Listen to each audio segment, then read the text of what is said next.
This video is presented to you by AEDmarket.com, and in today's video, we'll guide you through the process of changing the pads and battery in the Lifeline View and Lifeline ECG AEDs.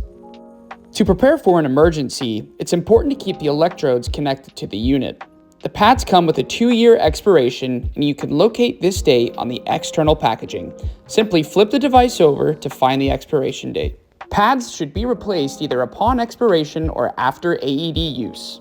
The battery has a 4-year expiration date and is also located in the back. Start by removing your AED cover case.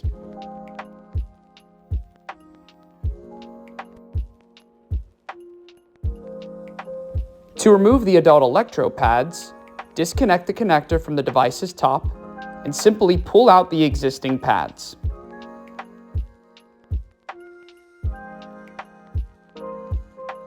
To remove the battery, click the button located on the side of it. To insert your new AED pads, slide in the new set and reconnect the connector.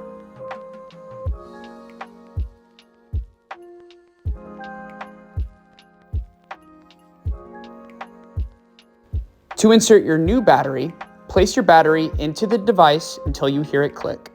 Now you're going to want to conduct a battery test. Once completed, the display should read "Battery OK" followed by powering off. After changing the pads and batteries, ensure the ready indicator is flashing green, signifying that the AED is rescue ready. If you have any questions or would like to discuss purchasing options, you can call us at 1-800-441-8378 or visit www.aedmarket.com.